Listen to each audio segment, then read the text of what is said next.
Bonjour, chers élèves, chers parents.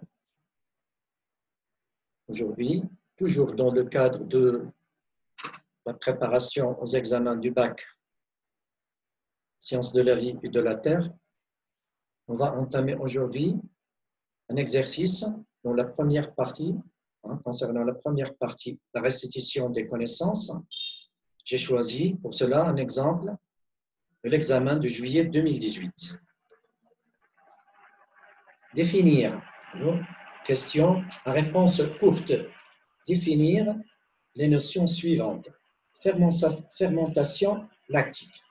La fermentation lactique, c'est la dégradation de glucose dans un milieu anaérobie, dans l'euialoplasme, qui, avec libération d'une faible quantité d'énergie, 2 ATP, et de l'acide lactique. Un phénomène biologique qui consiste à une dégradation partielle du glucose en absence de dioxygène dans l'euialoplasme et produit de l'acide lactique. Ici, on a la réaction globale de la fermentation lactique. Attention, cette réaction n'est pas demandée, c'est pour une révision seulement. On a dégradation de glucose, oxydation et dégradation de glucose en 2 acides pyruviques, en 2 acides lactiques, plus formation de 2 ATP. Il y a 6 atomes de carbone ici, 1, 2, 3 multiplié par 2, ça fait 6. 12 atomes d'hydrogène, 3 plus 2, ça fait 5, plus 1 atome, ça fait 6, multiplié par 2, c'est 12. Les oxygènes, 1, 2, 3, multiplié par 2, ça fait 6. Donc, c'est une dégradation partielle qui aboutit à la libération d'une faible quantité d'énergie, 2 ATP, et la production de 2 molécules énergétiques de l'acide lactique. C'est une révision seulement. Ce qu'on demande, c'est la définition de la fermentation lactique. Je passe maintenant à la deuxième définition, la phosphorylation oxydative. Ici, un rappel du cours. Au niveau de la membrane interne de la mitochondrie, il y a une chaîne respiratoire, il y a oxydation des transporteurs NADH+, et FADH2, libération des électrons et formation d'un gradient protonique. Ce gradient protonique va augmenter la concentration en H+, dans l'espace intermembranaire, puis le retour de ces protons H+, à travers la sphère pédonculée, va activer l'ATP synthétase et puis va activer la phosphorylation oxydative. Ici, on a la réaction de la phosphorylation. ADP plus P donne ATP grâce à l'ATP synthétase activée par le passage des protons. Donc, c'est ce gradient protonique, il est créé grâce à l'oxydation de NADH+ et de FADH2. C'est pour cela qu'on parle de la phosphorylation oxydative de l'ADP. C'est un rappel du cours. Puis, je passe à la définition.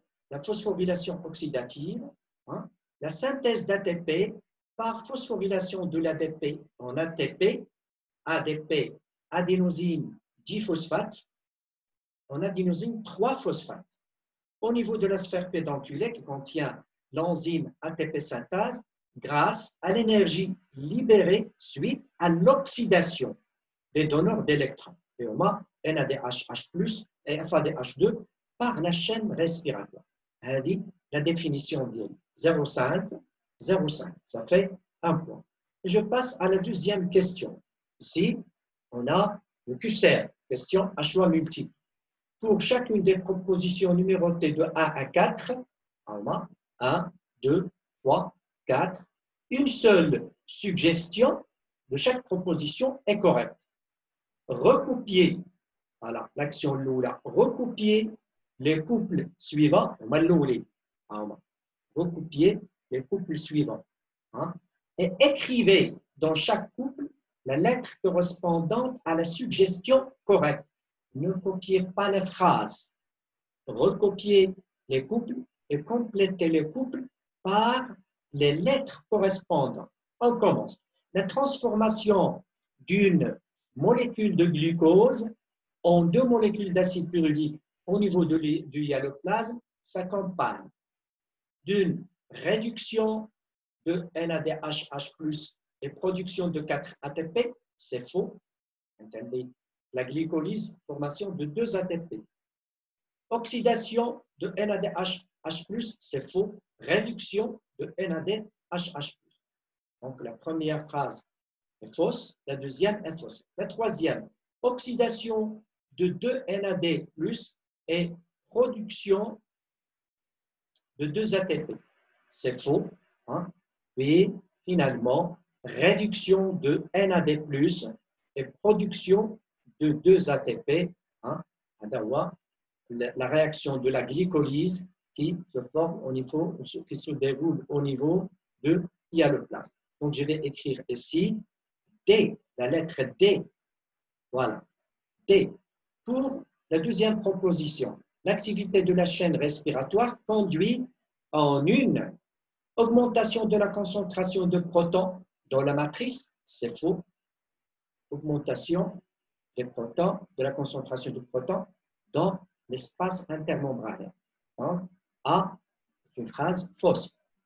Diminution de la concentration de protons dans la matrice, faux. C, augmentation de la concentration des protons dans l'espace intermembranaire. Il y a une production d'un gradient protonique. Donc, pour la proposition 2, la phrase C qui est juste. C'est la phrase C qui est juste. Donc, C, j'écris ici, C. Pour la troisième proposition, les étapes de la contraction musculaire sont les suivantes. Fixation de l'ATP sur la tête de la myosine, hydrolyse d'ATP, rotation des têtes de myosine en 3, 4, libération de CA2+, 5, formation du complexe actomyosine, 6, glissement des filaments d'actine vers le centre du sarcomère. Donc, je prends ma feuille de brouillon et je réalise le classement que j'ai vu en cours avec mon professeur. Hein? Donc, la première étape, c'est l'étape 4, libération de calcium par le réticulum endoplasmique. Libération de calcium, ce calcium qui va modifier la structure des filaments d'actine et libérer les lieux de fixation des têtes de myosine. Donc, 4, puis formation en 5, formation d'un complexe actomyosine, hein, dû à la fixation des têtes de myosine sur les filaments d'actine. Donc, on a 4 et 5. Puis, hydrolyse de l'ATP, c'est 2. Puis, rotation des têtes de myosine et glissement des filaments, car les têtes de myosine sont fixées ou liées aux filaments de myosine. Donc, cette rotation va entraîner un glissement des filaments d'actine vers le sarcomère. Et finalement, on a une autre fixation d'une autre molécule d'ATP sur les têtes de myosine pour décontracter ou relâcher le muscle. Donc, c'est là, le classement, c'est C. 4, 5, 2, 3, 6, 1. Ici, c'est C. La quatrième proposition, lors de la phosphorylation de l'ADP, hein, le gradient de protons créé par la chaîne respiratoire est utilisé par les canaux de protons de la membrane interne de la mitochondrie. Faux. L'ATP synthase, donc il est utilisé par l'ATP synthase de la membrane interne de la mitochondrie.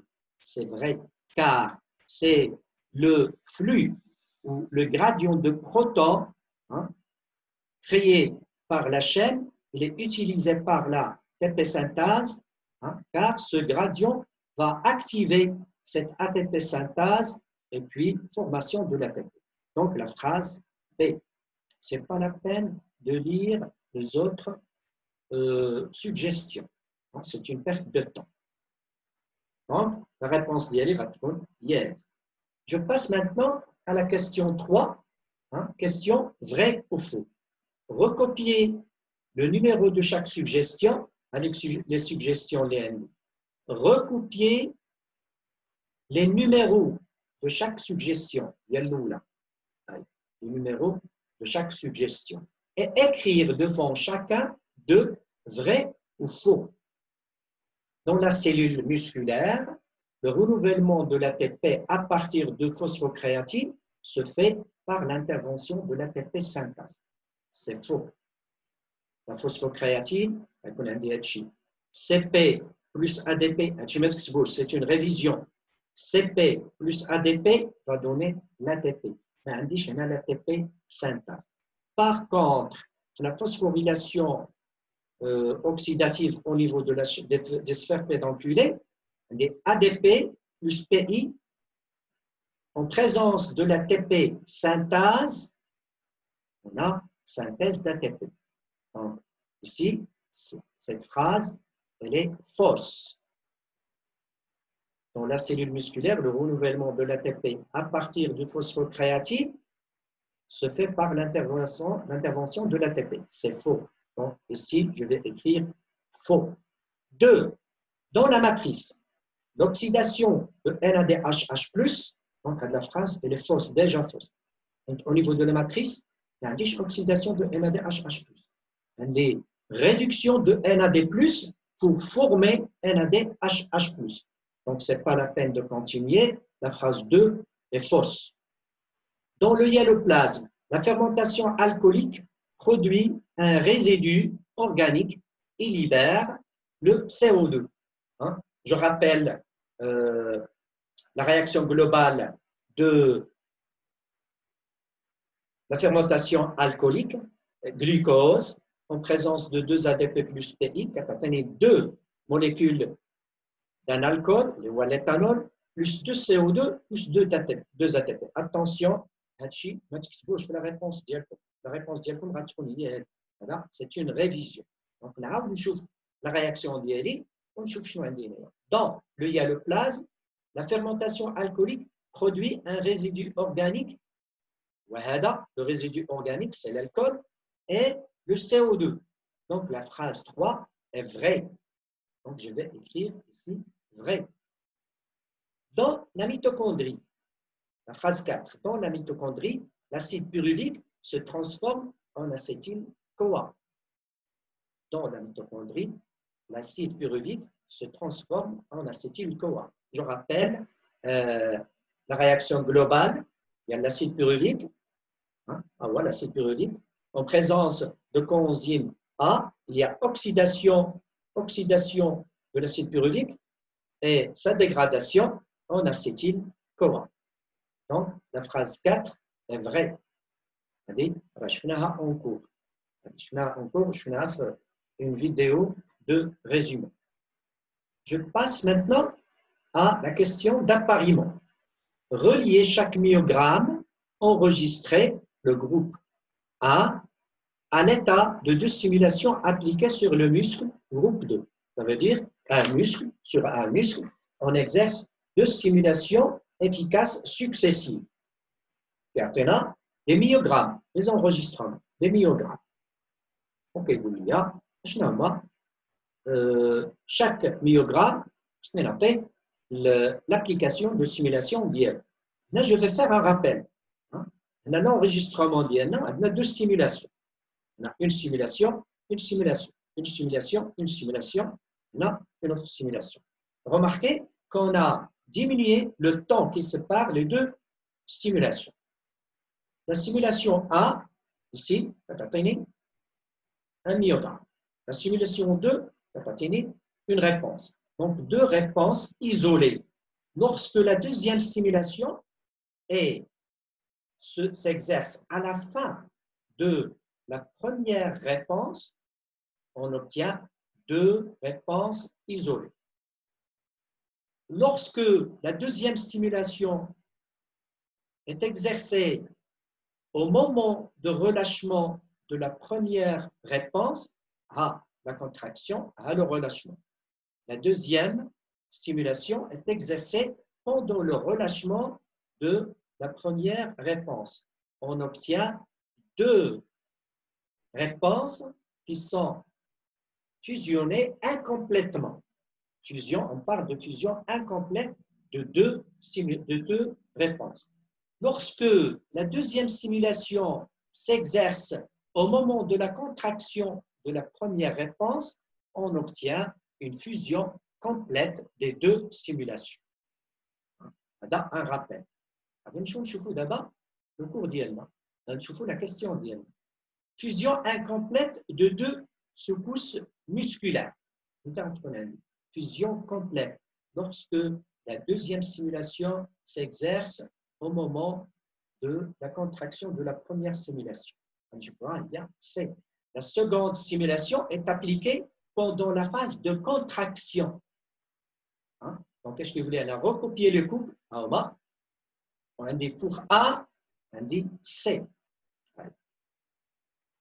Pour deux, fusion incomplète de deux secousses. La fusion incomplète, on a vu tout de suite que cette fusion incomplète, on obtient cette fusion incomplète lorsque la seconde stimulation est appliquée pendant la phase de relâchement de la première secousse. La seconde stimulation est appliquée pendant la phase de relâchement de la première secousse. Ça veut dire la première réponse musculaire. Donc, 2D. 3. Deux secousses musculaires isolées. Lorsque la seconde stimulation est appliquée après l'achèvement de la première secousse musculaire. C'est A. La deuxième stimulation est appliquée vers la fin de la première secousse. Il y a 4, il y a B. Une secousse musculaire isolée lorsque la seconde stimulation est appliquée pendant la phase de latence. La phase de latence de la première secousse musculaire, de la première réponse musculaire. Oui, à la réponse D. Donc, la réponse D, elle répond à DH. Je passe maintenant à ma feuille. Je retrouve la feuille d'Yalcon. La première chose à faire, c'est de tracer une marge pour laisser de la place à monsieur le correcteur. Pour poser les notes pour noter les différentes questions. Puis, le titre d'Yali, première partie, la restitution des connaissances. Voilà, les réponses d'Yali. Fermentation lactique, phosphorylation oxydative, grand 1, grand 2, grand 3, grand 4. Là, la feuille d'Yali doit être bien organisée, bien présentée. Pas de rature, pas d'encombrement. Les notes d'Yali 0,5, 0,5, 2 points, 1 point, non, 0,5, 0,5, on a 0,5, 0,5, 0,5, 0,5, on a 25, 0,25, 0,25, 0,25, la même chose ici. Et vous obtenez bien sûr 5 points pour la restitution des connaissances. Voilà. Pour la prochaine vidéo, on se fait un autre exercice, Inch'Allah.